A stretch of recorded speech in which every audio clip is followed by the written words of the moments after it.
Reddit pregunta: ¿qué hobby grita? ¿Esta es toda mi personalidad ahora? Piloto aquí, y aviador militar que no es piloto. La aviación. Y considerando lo mucho que puede llegar a pagarte por hacerlo, tiene sentido que alguien lo convierta en el centro de su vida. Además, una vez que te pagan por volar, tienes que hacerlo muy bien, así que estás practicando constantemente y perfeccionando cada detalle. Tengo amigos que aprendieron a andar en moto y a volar antes de siquiera aprender a manejar un carro. Los simuladores de vuelo también eran lo suyo.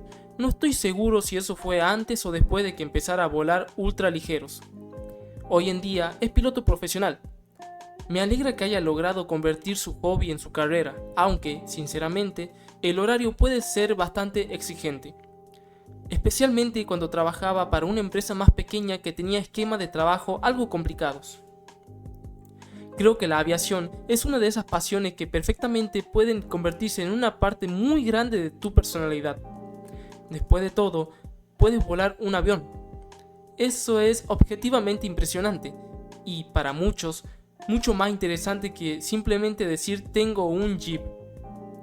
Ahora bien, también he visto el otro lado. He trabajado con personas que hacen de volar toda su personalidad y no siempre es algo positivo. Algunos aviadores se vuelven superficiales y unidimensionales, y eso puede generar tensiones en la cabina. A veces toman decisiones innecesariamente arriesgadas solo para impresionar o presumir, lo cual afecta al equipo y a la seguridad. Ese tipo de actitud no aporta nada bueno a la profesión y suele causar más problemas que admiración. Podcastes. Salí una vez con un chico que tenía un podcast con, aproximadamente, 12 seguidores. Pasaba prácticamente todo el día hablando de su podcast, me preguntaba si ya lo había escuchado, me pedía que lo oyera, quería saber qué opinaba, y también me preguntaba qué debería hacer en el próximo episodio. Literalmente, todo giraba en torno a eso. La relación duró apenas un par de semanas. Después he conocido a otros podcasters y, en varios casos, la experiencia fue bastante similar. Parece que cuando alguien se mete de lleno en ese mundo, puede volverse el centro absoluto de su conversación y de su energía. También tengo una amiga que es podcaster profesional de verdad. Da conferencias internacionales, tiene millones de descargas y una audiencia consolidada. Su mundo entero gira ahora alrededor del podcasting y de otros creadores del medio. La diferencia es que ella no intenta imponer su contenido a nadie. Además, su audiencia es bastante específica, así que no resulta molesta en absoluto. Más bien, es interesante ver lo absorbente que puede llegar a ser ese entorno cuando alguien se dedica a ello con tanta intensidad. Un amigo de la familia empezó a hacer podcast cuando, en realidad, lo que necesitaba era ir a terapia. Estaba siendo infiel a su esposa en secreto. Era un padre bastante ausente y aún así utilizaba el podcast para exponer todos los problemas personales de su vida. Ventilaba situaciones muy privadas y trataba de convertirlo todo en grandes lecciones de vida, envueltas en una positividad forzada que no siempre encajaba en la realidad. Hasta el día de hoy sigue intentando convertirse en influencer en redes sociales, aunque sinceramente desearía que se detuviera. No parece algo saludable ni para él ni para quienes lo escuchan. Además, sus hijos adolescentes tienen que vivir sabiendo que los asuntos más delicados de su familia han sido expuestos públicamente, algo que puede resultar muy difícil de manejar a esa edad. Es una situación complicada y, más que inspiradora, termina siendo preocupante. Tener caballos. La gente que tiene caballos es diferente, sin más. Vivo en un pueblito en Australia y esto aquí es toda una experiencia. Los caballos suelen ser de granjeros, de un par de personajes algo problemáticos del pueblo o de las clásicas chicas de los caballos. Y las chicas de los caballos están en otro nivel. Son capaces de decir algo como, oye, puedo volver a montar aunque tenga varias costillas rotas, la clavícula fracturada y una conmoción causada por el mismo caballo. No quiero esperar 6 meses para recuperarme. Ese nivel de compromiso es impresionante y un poco aterrador. Técnicamente, mi esposa y yo también tenemos varios caballos, 4, para ser exactos. Y estas criaturas, aunque majestuosas, parecen tener un talento especial para meterse en problemas. Constantemente encuentran la manera de lastimarse o de poner en riesgo su propia seguridad. ¿Tienes 22 acres para que corran libres? Perfecto, irán directo hacia la cerca de alambre de púas. ¿Instalaste una puerta nueva? excelente, intentarán arrancarla del poste. Además, requieren un nivel de mantenimiento increíble, cuidado regular de los cascos, atención dental, grano, heno, pero no cualquier heno, tiene que ser el adecuado, sin ciertas hierbas y de la mejor calidad. Luego están las sillas de montar, los aparejos, botas, cuerdas y todo el equipo necesario. Uno de los nuestros, por ejemplo, necesita alimento especial con medicación 2 veces al día porque tiene la enfermedad de Cushing. Así que la logística diaria no es poca cosa. En realidad, gran parte de nuestra rutina gira en torno a estos enormes consumidores de heno de casi media tonelada. Pero, al final del día, ver la felicidad que le dan a mi esposa y a mi hijo hace que todo el esfuerzo valga la pena. Como hobby, tengo un podcast y un canal de YouTube, y casi nunca se lo menciona a la gente. En cambio, a mí, co-host, tengo que recordarle constantemente que no promocione el podcast con todo el mundo, con su mamá, con su terapeuta, con personas al azar en convenciones de videojuegos o incluso con la familia de una amiga durante su boda. El último incidente, lo de la boda, realmente me molestó. Tenemos 545 seguidores, lo cual está muy bien, pero yo no voy por la vida intentando promocionarlo en cada conversación. Para mí es un tiempo divertido, algo que disfruto hacer en mi tiempo libre. No es el centro de mi identidad ni de mi vida. Creo que hay una gran diferencia entre estar orgulloso de un proyecto y convertirlo en el único tema del que hablas con cualquiera que se te cruce en tu camino. La gente de los aceites esenciales. Ese mundo puede volverse muy intenso. A veces parece un esquema piramidal disfrazado de bienestar. No pasa nada, todo está en regla, aunque haya advertencias oficiales de por medio. Y, por supuesto, siempre terminan preguntando, ¿quieres comprar un poco de aceite? Cura la depresión, el autismo y hasta arregla tu matrimonio. Hasta el día de hoy me sorprende que algunos realmente creyeran que los aceites esenciales podían detener una pandemia como la de COVID. Una vez fui a recoger el medicamento anticonvulsivo de mi perro y la cajera me sugirió que dejara el tratamiento y usara aceite de incienso en su lugar. Claro, porque tiene mucho sentido ignorar las indicaciones de mi veterinario y seguir el consejo médico improvisado de una desconocida en una farmacia. Que quede claro, no estoy en contra de los aceites esenciales en sí. Me gustan como difusores o para aromatizar una habitación. Incluso pueden ser agradables dentro de ciertos usos tradicionales y limitados. Lo que me preocupa es cuando se presentan como soluciones milagro para condiciones médicas complejas. Decir que curan el autismo o que reemplazan tratamientos médicos serios es, como mínimo, irresponsable. Como alguien a quien le gustan los enfoques naturales en algunos aspectos, puedo reconocer que hay casos específicos donde ciertos aceites pueden tener efectos útiles. Por ejemplo, el aceite de clavo puede ayudar con el dolor de muelas porque tiene un efecto ligeramente anestésico debido a su intensidad. Pero fuera de usos muy concretos, la mayoría de las veces los utilizo más como repelente natural o para mantener alejados algunos insectos, no como sustituto de la medicina basada en evidencia. Hay una gran diferencia entre disfrutar algo como complemento y convertirlo en una cura universal para todo. Mi hobby serían los caballos, sin duda. Yo crecí con un papá que amaba profundamente a los caballos. Durante más de 60 años, él los crió, entrenó, reprodujo, domó, compró y vendió. Tuvo caballos hasta el día en que falleció. Siempre trató de mantener los gastos lo más bajo posible, pero aún así sabía que son increíblemente costosos. Son criaturas impresionantes y hermosas. Si decides tener caballo y hacerlo bien, se convierte en un trabajo de tiempo completo. No es algo que puedas atender solo un par de horas al año y esperar que funcione. Requieren constancia, dedicación y mucha responsabilidad. Ojalá lo hubieras disfrutado más cuando era niño, pero en ese momento para mí solo representaba trabajo. Pasaba muchos fines de semana visitando a otros apasionados de los caballos, asistiendo a ventas, rodeos y concursos. Y, por supuesto, estaban todas las tareas: preparar el heno, reparar cercas, arreglar corrales y mantener todo en orden.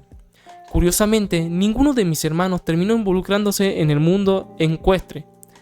Los caballos pueden ser maravillosos, pero también son absorbentes y demandantes. Cuando forman parte de tu vida, realmente ocupan un lugar muy grande en ella. CrossFit y Frisbee son lo primero que se me viene a la mente. Yo jugué Frisbee durante casi una década de mi vida. Viajé por el mundo representando a mi país, así de en serio me lo tomaba. En ese entorno, ciertas actitudes eran casi la norma. Personas que no podían jugar una temporada porque en el trabajo no les daban permiso para ir a las nacionales, poco comprometidas. Faltar a más de 2 entrenamientos seguidos por razones familiares, falta de disciplina. Esa era la mentalidad que predominaba. Todos mis amigos eran del mundo de frisbee. Mis 2 relaciones largas de esa época también surgieron ahí. Para bien o para mal, me quedé en la universidad e hice una maestría y luego un doctorado en gran parte porque quería seguir compitiendo y formando parte del equipo. Dentro de la comunidad, eso era completamente normal, al menos en mi país. Desde afuera puede parecer exagerado, pero para nosotros tenía todo el sentido del mundo. Y claro, siempre decíamos en broma, no es una secta, es solo un deporte casual. Pero cuando miras hacia atrás, te das cuenta de lo absorbente que puede llegar a ser. Senderistas de larga distancia. Fuente: soy senderista de larga distancia. Hice el Appalachian Trail y, 2 semanas después de terminarlo, ya estaba trabajando en una oficina con horario de 9 a 5. El choque cultural fue una auténtica locura. Nadie entendía realmente por lo que acababa de pasar. Las personas que hacen thru hiking son mi gente. Extraño a esa comunidad. Es una experiencia que te consume por completo. Regresas a casa y es prácticamente lo único de lo que quieres hablar, pero la mayoría de la gente te concede, con suerte, 3 minutos antes de perder el interés. Mientras tanto, para ti ha sido el centro absoluto de tu vida durante 5 meses. Así es como sé que soy un aspirante permanente a thru hiker.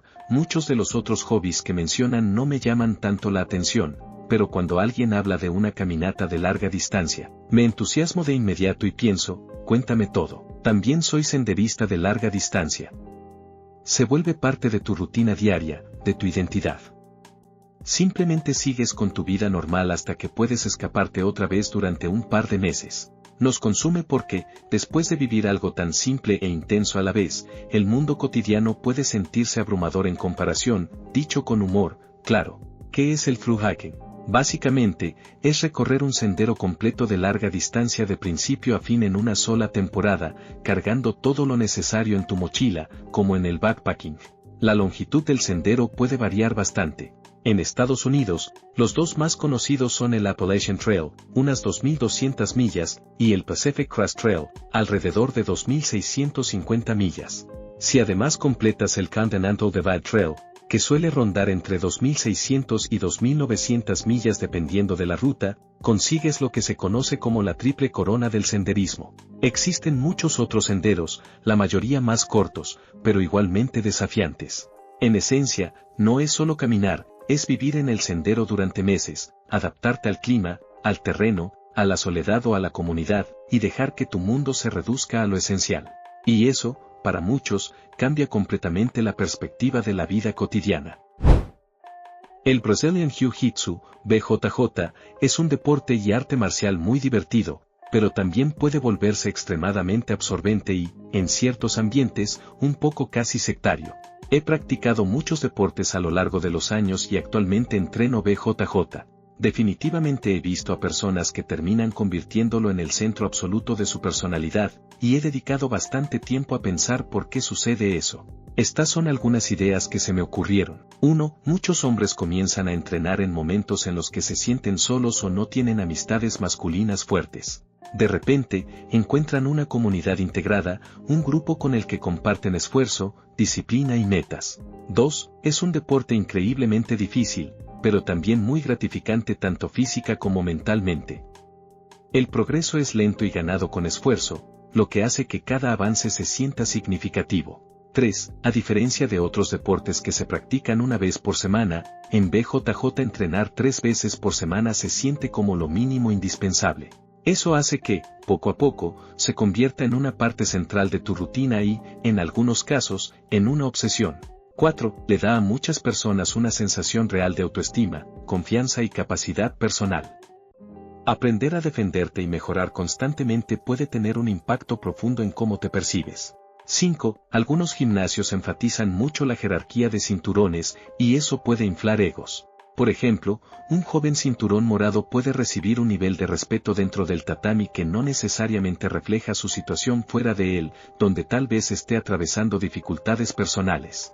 Mientras tanto, alguien exitoso profesionalmente pero con cinturón blanco ocupa el nivel más bajo dentro del gimnasio. Esa dinámica puede generar contrastes interesantes. Hubo un tiempo en que esto parecía incluso más intenso que el fenómeno de CrossFit, aunque siento que, afortunadamente, la cultura se ha ido equilibrando un poco. Eso sí, casi todos los que conozco que se involucraron profundamente en el deporte pasaron por alguna lesión seria en etapas intermedias o avanzadas. A veces bromeo diciendo que los practicantes de BJJ y los ciclistas de montaña parecen coincidir en la sala de recuperación postoperatoria. Aún así, es innegable que cuando el BJJ engancha, lo hace con fuerza. En mi caso, es la jardinería. La buena noticia es que me mantiene mucho tiempo en casa y puedo hablar sola sobre bocas de dragón sin que nadie me mire raro. Cuando hablo con otras personas sobre el tema, ya saben que estoy un poco obsesionada, y la verdad es que no les importa. Son mi gente. Mi jardín es mi terapeuta. No soy alguien especialmente interesante y, en general, no tengo mucho de qué hablar, hasta que alguien menciona mi jardín.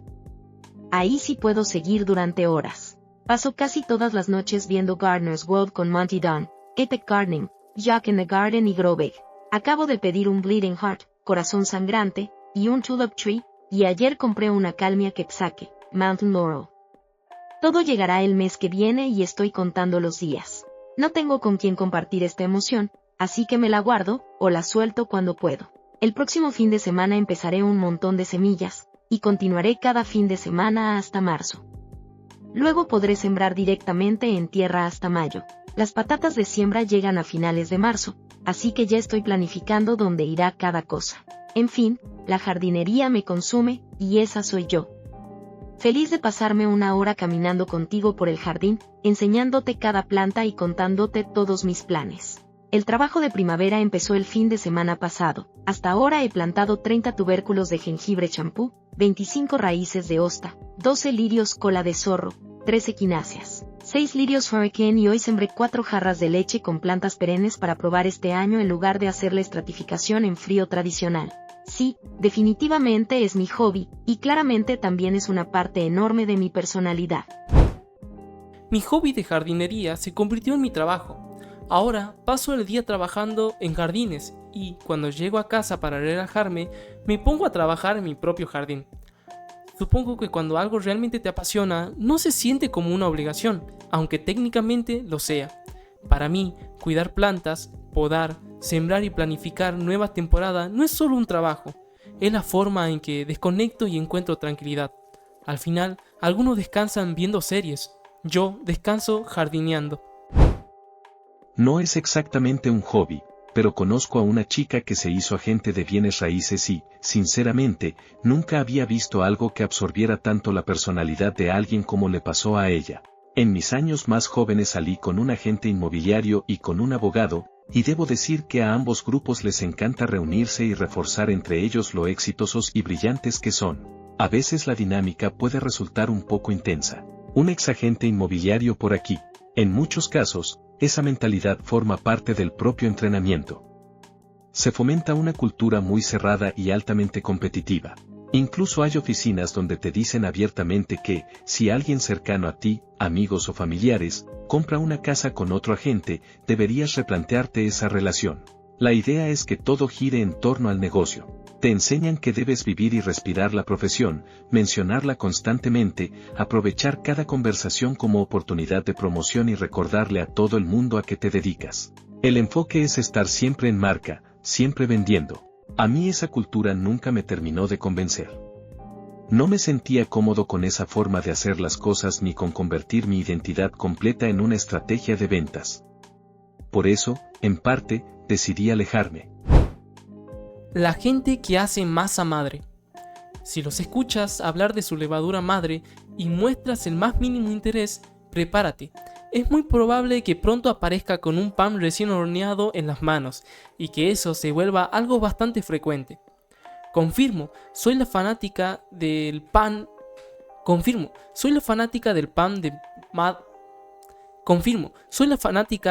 de masa madre en mi grupo de amigos, pero, honestamente, todos comen pan delicioso gracias a eso. Últimamente, a una compañera de trabajo también se metió en el mundo de la masa madre, y ahora me encuentro evitando estratégicamente preguntarle cómo estuvo su fin de semana, solo para no activar una actualización de 20 minutos sobre el estado del fermento. Es impresionante lo rápido que puede convertirse en tema central de conversación, aunque admito que el resultado final casi siempre vale la pena. Mi tía era súper agradable y relajada, pero los bienes raíces eran prácticamente toda su vida. Recuerdo que estábamos de vacaciones y no te imaginas cuánto tiempo pasaba pegada al teléfono. Entiendo que es su trabajo, pero aún así me impresionaba que no pudiera desconectarse ni siquiera unos días. Yo, en cambio, valoro muchísimo poder apagar el teléfono y el correo laboral y disfrutar el poco tiempo libre que tengo. Esa fue una de las razones por las que dejé de ser agente inmobiliaria después de un año. Al principio pensé que simplemente estaría ayudando a la gente a comprar o vender casas, acompañándolos en un proceso importante, pero pronto me di cuenta de que esperaban que me convirtiera en una máquina de ventas, casi con una mentalidad de marketing multinivel. Y la verdad es que no me gusta nada ese enfoque tan agresivo de ventas. Intentaron convencerme de que me quedara, insistiendo en que así funciona la industria, pero yo solo podía pensar, no lo entienden. Esto no es para mí. Simplemente no disfruto ese estilo de trabajo ni quiero que defina mi vida. Corredores de maratón. Y lo mismo aplica para los corredores de ultra trail. Mi novio suele correr carreras de al menos 50 kilómetros, y casi siempre en senderos. A mí no me atrae tanto ese mundo, y él no me obliga a hablar del tema, pero la realidad es que, cuando no está corriendo o trabajando, está viendo videos de otras personas hablando de correr. Más que un hobby, parece un estilo de vida, y no necesariamente uno malo. Cuando yo corría maratones, podía comer prácticamente lo que quisiera sin subir de peso. A veces extraño ese nivel de actividad. Recuerdo que trabajé con una mujer que había sido corredora profesional de maratón y nunca lo mencionó hasta que yo comenté que estaba empezando a correr. Sabía que yo entrenaba y un día le pregunté si alguna vez había corrido un maratón. Me respondió con total naturalidad, sí. De hecho, he ganado varios. Fue súper amable y me dio consejos excelentes que me ayudaron muchísimo a mejorar mi condición. Bueno, más o menos. Si hubiera sido más constante, habría estado en mucha mejor forma. Cada vez que empiezo a entrenar para una carrera, me consume al menos la mitad de mi tiempo libre. Termina siendo el tema principal cuando hablo con familia y amigos, en parte porque siempre preguntan cómo me está yendo, y mi respuesta suele ser algo como, corriendo mucho, comiendo bastante para recuperarme y durmiendo, nada más. Depende mucho de la persona. Yo corrí 9 maratones, bastante más rápido que la mayoría, pero a menos que alguien también fuera corredor, casi nunca lo mencionaba. Mis compañeros de trabajo solo se preguntaban cómo podía comer tanto y seguir delgada, y por qué parecía tan cansada la mayor parte del tiempo. Más adelante me convertí en coach y trabajé con distintos perfiles, personas motivadas externamente, que necesitaban contarle a todo el mundo que habían corrido un maratón, y otras motivadas internamente, que solo lo compartían con otros corredores. Es interesante ver esa diferencia. Corrí 13 maratones mientras estaba casada con mi exmarido. Escapar de un matrimonio muy difícil y salir a los senderos a hacer mis kilómetros fue una vía de desahogo enorme para mí. Ahora estoy en una relación feliz y sigo corriendo, pero distancias más cortas, 5 y 10 kilómetros. Aún así, cuando entrenas en serio, ocupa gran parte de tu vida. Hace años entrené y corrí un maratón local solo porque me gustó el diseño de la camiseta del año siguiente. Literalmente fue mi única razón. Tiempo después, un compañero de trabajo se enteró de que yo había corrido uno y decidió empezar también. Desde entonces, era lo único de lo que hablaba. Apenas llevaba 2 semanas entrenando cuando ocurrió el atentado del maratón de Boston y se fue temprano del trabajo porque dijo que le había afectado mucho ahora que es corredor. Supongo que, como todo, depende de cuánto dejes que te defina. Para algunos es una experiencia personal y silenciosa, para otros, se convierte en parte central de su identidad. Magic, The Gathering. Antes jugaba Magic, pero lo dejé cuando me senté a pensar y me di cuenta de que no quería invertir tanto tiempo y dinero en construir un mazo realmente competitivo frente a las personas con las que jugaba. Conozco a alguien a quien incluso lo suspendieron del circuito profesional durante un par de años por hacer trampa. Después se metió en el póker de altas apuestas, pero según él, tampoco le fue bien allí porque el ambiente era bastante pesado y poco saludable. Yo sigo jugando MTG de manera casual, pero sinceramente me cuesta hacer nuevos amigos dentro del hobby. Muchas personas encajan en el estereotipo típico que uno imaginaría, y eso puede hacer que la experiencia social no sea la mejor. Incluso los amigos que hice fuera de Magic y que casualmente juegan, no creo que hubiera construido una amistad solo a partir del juego como punto de partida. Mi mejor amiga está saliendo con alguien cuyo grupo entero de amigos gira en torno a MTG. Se mudó con él y su compañero de piso hace un par de meses, y ahora pasa fines de semana completos construyendo mazos y jugando. La extraño, la verdad. En la universidad jugaba muchísimo, y en ese momento me ayudó bastante a mantener el equilibrio y desconectarme del estrés. El problema empezó cuando las conversaciones giraban constantemente en torno a cuánto costaban las colecciones, cuánto dinero se había invertido en cartas o sobres y quién tenía el mazo más caro. El juego en sí es realmente divertido, y formatos como EDH pueden ser increíbles si tienes un buen grupo de amigos con quienes jugar. Pero la dinámica alrededor del dinero y la sensación de pagar para poder competir terminó siendo demasiado para mí en muchas tiendas. El tema del intercambio también se volvía tenso, parecía que todos intentaban sacar la mayor ventaja posible en cada trato, como si cada carta fuera una pequeña negociación financiera. Al final, Magic puede ser un hobby fantástico si encuentras el entorno adecuado. Pero, como muchos pasatiempos intensos, el ambiente que lo rodea puede marcar completamente la experiencia. Chicas que montan a caballo. Y no es exactamente un hobby, pero también diría, paramédicos. Y, en algunos casos, bomberos voluntarios. Yo fui ese tipo cuando era un EMT recién graduado. Por suerte, ya superé esa etapa. Estaba completamente metido en el papel. Tenía camisetas tipo Carpe Noctem con frases como "te salvo la vida, no te debo nada". Publicaba en Facebook mensajes bastante exagerados del estilo "no saben las cosas que he visto", llevaba un colgante con la estrella de la vida, en fin, al principio era un caso serio. Me encanta mi profesión y sigo orgulloso de lo que hago, pero reconozco que en esos primeros años estaba un poco deslumbrado por la identidad que venía con el uniforme. Con el tiempo entendí que el trabajo habla por sí solo y no necesita tanta exhibición. Afortunadamente, nunca llegué al extremo de tomarme fotos de boda dentro de una ambulancia, como hizo un antiguo compañero. Y hablando de obsesiones intensas, una vez conocí a una mujer que gastó todo su fideicomiso y terminó robando para poder mantener a sus 5 caballos porque se negaba a vender alguno. La situación escaló tanto que terminó en la cárcel. Supongo que, como en muchos de estos casos, el problema no es la pasión en sí, sino cuando se convierte en lo único que define tu identidad y tus decisiones. Tener un Jeep. Cuando tenía un Wrangler, fue el único vehículo que he tenido donde otros dueños del mismo modelo me saludaban en la carretera. Una vez, incluso, un tipo se puso de pie en su Jeep para saludarme desde el otro lado de la autopista. Es todo un club no oficial. Con las motos me pasaba algo parecido, pero ahí el saludo era entre todos los motociclistas, sin importar la marca o el modelo. Era más una camaradería general que algo específico. Mi primo se compró un Jeep y, de repente, su personalidad giraba en torno a eso. Publicaba cosas de Jeep Life todos los días. Y yo pensaba, está bien que te guste, pero no hace falta convertirlo en un estilo de vida público permanente. Yo también tuve un Jeep justo después de graduarme, cuando me mudé a Tampa. Me encantaba, era perfecto para la playa y tenía mucha personalidad. Lo disfruté mucho, lo vendí, y ahí terminó la historia. Nunca sentí que necesitara hacer del vehículo una identidad. Recuerdo a un conocido llamado Don que tenía un Rubicon modificado al que le había cambiado el nombre a Ruby Don. Una vez cometí el error de referirme a su Jeep como su carro. Me lanzó una mirada seria y me corrigió, ¿te refieres a mi Jeep?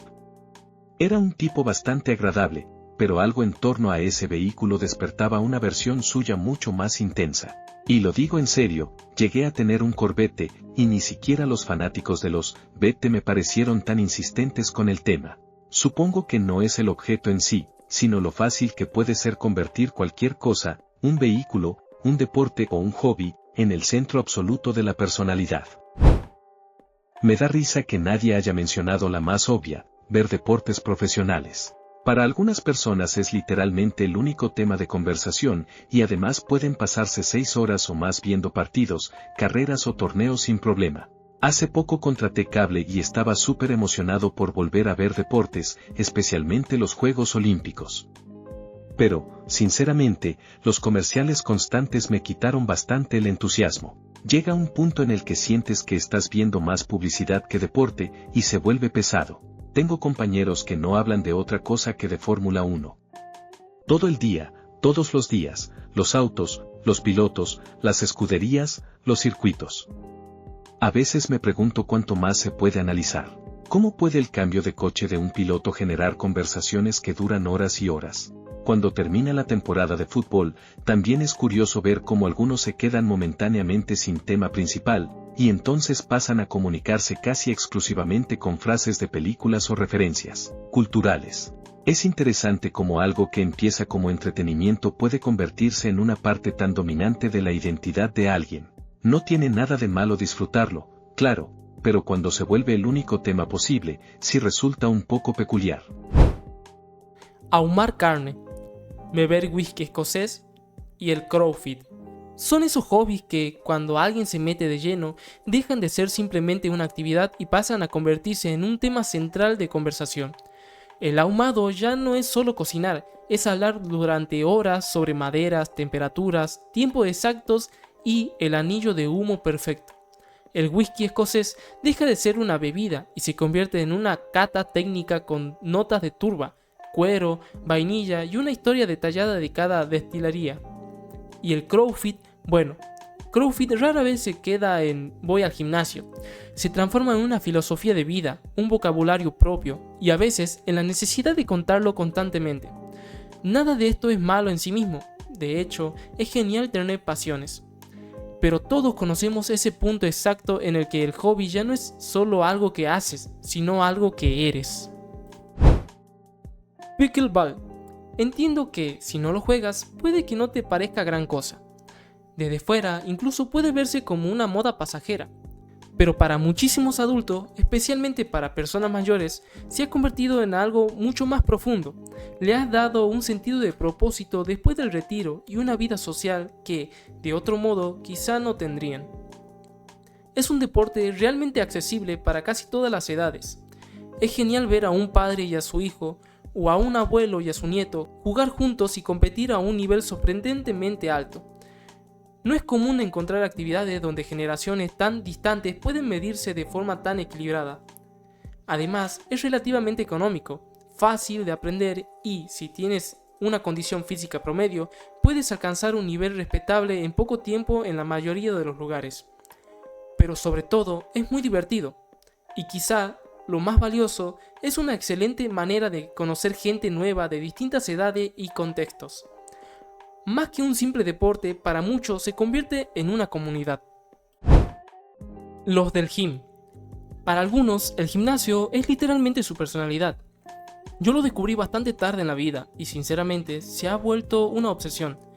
La idea de que puedo volverme más fuerte después de haber pasado años con un cuerpo muy débil, llegué a usar bastón porque me fallaban las rodillas, ha sido una casi revelación. Y todos los pequeños cambios positivos que han venido con eso no han hecho más que reforzar esa motivación. Ahora puedo cargar las compras sin problema, salir a caminar durante horas, levantar a mi hijo o hija sin pensarlo dos veces, correr detrás de mis perros en el parque porque realmente me cambió la vida. También he aprendido algo socialmente útil. Cuando sale el tema, digo casualmente, yo también voy al gimnasio, y luego redirijo la conversación hacia otras cosas que disfruto hacer. Restarle importancia ayuda. Dejar que los resultados hablen por sí solos suele ser más efectivo que convertirlo en un discurso permanente. Pero por dentro, celebro cada récord personal. Amo mis PR. Cualquier hobby puede convertirse en toda tu personalidad si te esfuerzas lo suficiente. Creo que hay una diferencia importante entre el entusiasmo genuino y simplemente volverse molesto o no tener otra identidad más allá de eso. Empecé a practicar ciclismo de montaña hace años y recuerdo estar tan emocionado con el deporte, que practico solo el 99% del tiempo, que hablaba de ello constantemente. No era mi intención resultar pesado, simplemente estaba realmente entusiasmado. Con el tiempo me fui calmando y ahora, en su mayoría, me lo guardo para mí, a menos que alguien muestre interés. Tal vez puede ser agotador escuchar a un compañero de trabajo hablar sin parar sobre CrossFit, MTB o Jiu-Jitsu, pero parte de eso también puede ser la emoción inicial de encontrar una pasión en la adultez, algo que te conecta con otras personas y te da propósito. Y eso, en el fondo, está bien. Claro que hay un límite. El problema empieza cuando el hobby reemplaza cualquier otra faceta de la personalidad. Conozco a un familiar cercano que salió brevemente con un veterano y, casi de la noche a la mañana, adoptó por completo la identidad de esposa militar. Fue sorprendente lo rápido que algo externo pasó a definirla por completo. Supongo que, al final, no es el hobby en sí, sino cuánto espacio le das dentro de quién eres. Aparentemente, lo de las aves. No lo digo con mala intención, pero las dos personas que conozco que se metieron en el mundo de la observación de pájaros, realmente se metieron de lleno. Cambiaron su estilo de vida para acomodarlo, aunque de maneras bastante saludables, así que supongo que es una buena transformación. ¿Qué demonios es eso de lo de los pájaros? Búscalo. O al menos lee los cientos de comentarios que suelen aparecer cuando se menciona el tema. Haz el mínimo esfuerzo para satisfacer tu propia curiosidad. Soy yo, la pajarera. La observación de aves ha sido una parte enorme de mi vida durante más de 10 años. Afortunadamente, mi esposo también se interesó, y ahora es una actividad preciosa para compartir. Nos motiva a salir más, hemos conocido lugares hermosos gracias a ello, y además ha despertado mi interés por el entorno en general. Plantas, peces, ecosistemas, todo empezó a resultarme más fascinante. Eso sí, no puedo meterme en la competencia de listas, la obsesión por ver y registrar la mayor cantidad de especies posible. No me gusta competir. He pasado demasiado tiempo sintiéndome poco hábil en muchas cosas como para querer añadir esa presión a algo que disfruto. Supongo que hay algo de habilidad involucrada, pero también influye mucho la oportunidad y la suerte. Y este parece un buen momento para mencionar la app Merlin, que es gratuita y fue desarrollada por una universidad muy reconocida. Ahora mismo no recuerdo cuál. Te permite identificar aves a partir de sus cantos. Es una aplicación excelente y muy divertida, incluso si no eres aficionado a las aves. Al final, puede que sí, lo de los pájaros se convierta en toda tu personalidad. Pero, honestamente, podría ser una de las versiones más sanas de que eso ocurra. Adultos fanáticos de Disney. Tengo un amigo muy cercano que es un apasionado absoluto de Disney. Todas sus vacaciones giran en torno a eso. Incluso llegaron al punto de distanciarse de uno de sus hijos, ya adulto, por este tema.